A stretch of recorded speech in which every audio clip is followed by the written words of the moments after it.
మన Chiranjeevi vascular and multi speciality hospital దేశంలోనే best vascular and endovascular facilities and all multi speciality care. కరివేపాకుతో ఉపయోగాలని ఒక వీడియో చేశామండి. అప్పుడు అందులో కరివేపాకు ఉక్కెర అని ఒక హెల్త్ బెనిఫిట్స్ ఉన్న ఒక చిన్న ఆయుర్వేదిక్ రెసిపీ చెప్పాను నేను. అయితే అది చేసి చూపిద్దాం అనుకున్నాం. జనరల్గా కరివేపాకు అన్నిట్లలోనూ వాడతాము.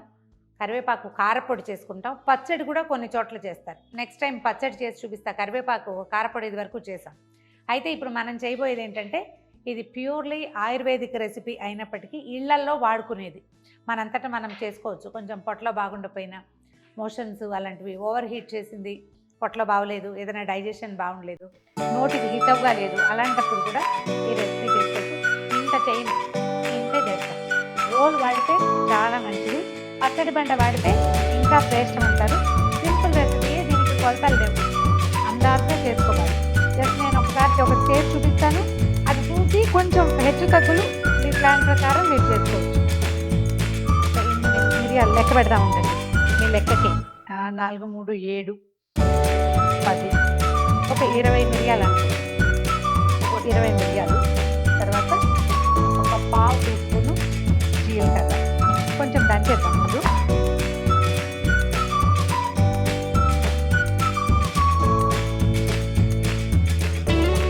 దీంట్లో ఏం చేయాలంటే, కొన్ని కరివేపాకు ఇదంతా కడిగి పెట్టిందండి. శుభ్రంగా కడిగి పెట్టుకొని, తడి ఉన్నా ఏం పర్వాలేదు, పొడిగా ఉండాలనే అనుమానం ఏం అక్కర్లా. ఇదేం చేద్దామంటే, కాస్త లేతగా ఉన్నాకైతే ఇంకా బాగుంటుంది, బాగా నలుగుతుంది. సుమారుగా ఒక 10 రెబ్బల ఆకు అనుకోండి.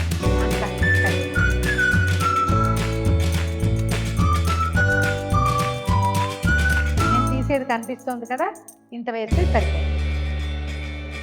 మా ఇళ్ళల్లో పల్లెటూళ్ళలో ఏం చేసేవాళ్ళు అంటే, ఫ్రెష్గా చెట్టు నుంచి అలా కోసి ఇట్లా వేసేవాళ్ళు. అది మరీ మంచిదంటారు. అంత అవకాశం ఉండాలి కదా. లేతవైతే 1-2 రెమ్మలు పడినా ఏం పర్వాలేదు.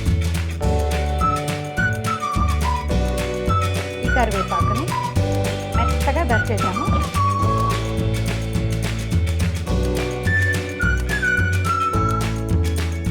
కొద్దిగా నీళ్ళు పోసి, ఇది నలగడానికి కావాల్సిన వాటర్ పోయింది. మరి కాస్త నీళ్ళు పోసినా అంత భయం ఏం లేదు, మనం వేయించేస్తాం. దీంట్లో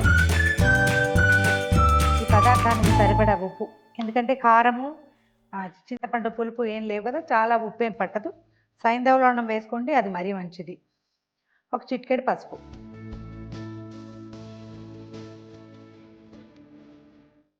కొంచెం నీళ్ళు పోసి తీసేద్దాము. ఎక్కువ కాదు, కాసిని, లేకపోతే ఈ రోట్లో ఉండిపోతుంది అంతా. కరివేపాకు పదార్థాన్ని దంచి పక్కన పెట్టుకుందాము. ఇప్పుడు ఏం చేద్దామంటే, స్టవ్ వెలిగిద్దాం. ఒక చిన్న మూకుడు పెట్టుకొని, మనం తాలింపులు వేసే మూకుడు పెట్టచ్చు. గరిటె, తాలింపులు గరిటె వేస్తాం కదా, ఆ గరిటెనే పెట్టుకోండి, పర్వాలేదు. ఎందుకంటే పదార్థం కొంచెమే కదా. 1 స్పూన్ నెయ్యి వేయండి ఇందులో. మనం దంచి పెట్టుకున్న కరివేపాకు వేగేంత కావాలన్నమాట. ఒకవేళ ఇది మనం ఇంటికి పాది తిందామని ఇంకా అంతా చేశారనుకోండి, ఇది రెసిపీస్ ఆయుర్వేదిక్ కదా, ఎక్కువ ఓవర్ హీట్ చేస్తాయి. వీళ్ళు చెప్పిన పద్ధతి ప్రకారం ఒక్కసారి రోజుకి, అది కూడా ఉదయం వేళ మొదట 3 ముద్దలు అంత అన్నం తినాలి దీంతో, అంతే.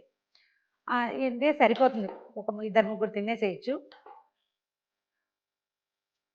నెయ్యి కాగాక కొంచెం ఇంగు వేస్తే, మనం ఈ ఇంగువని అందులోనే వేసి కూడా వేయించుకోవచ్చు అండి.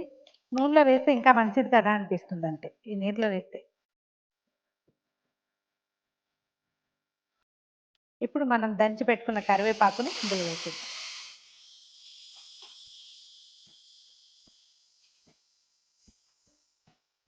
నీటిలో సిమ్లో పెట్టి వేయించేసేయండి.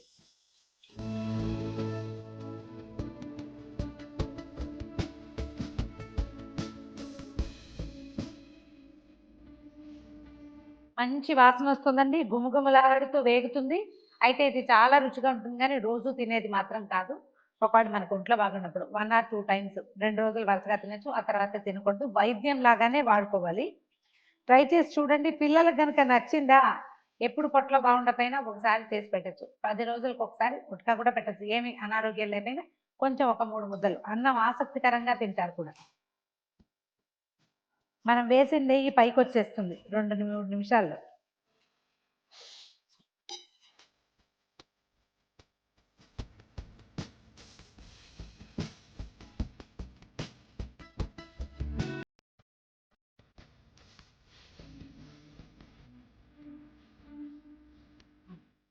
చూడండి వేగిపోయింది.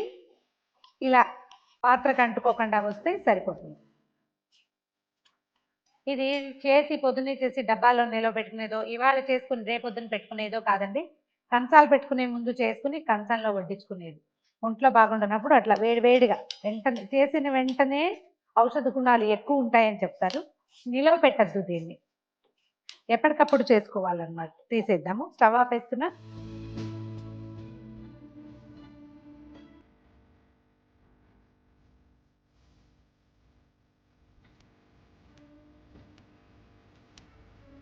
గుమగుమలాడుతున్న ఆరోగ్యవంతమైన కరివేపాకు ఉక్కెర రెడీగా ఉంది. దీని పేరు ఇదేనండి, ఉక్కెర. అంటే ఉడికిస్తాం కదా, అందుకని అట్లా చెప్తారు. ట్రై చేసి చూడండి. ఎప్పుడైనా ఒంట్లో బాగున్నప్పుడు చేసుకుని చూడండి. బాగుంటే ఇది మనం రెగ్యులర్ హ్యాబిట్గా ఎప్పుడు బాగుండకపోయినా ఇది వాడుకోవచ్చు అనే జ్ఞాపకంతో చేసుకోవాలి. మన Chiranjeevi vascular and multi speciality hospital దేశంలోనే best vascular and endovascular facilities and all multi speciality care. మన Chiranjeevi vascular and multi speciality hospital దేశంలోనే best vascular and endovascular facilities and all multi speciality care. మన Chiranjeevi vascular and multi speciality hospital దేశంలోనే best vascular and endovascular facilities and all multi speciality care. మన Chiranjeevi vascular and multi speciality hospital దేశంలోనే best vascular and endovascular facilities and all multi speciality care. మన Chiranjeevi vascular and multi speciality hospital దేశంలోనే best vascular and endovascular facilities and all multi speciality care. మన Chiranjeevi vascular and multi speciality hospital దేశంలోనే best vascular and endovascular facilities and all multi speciality care.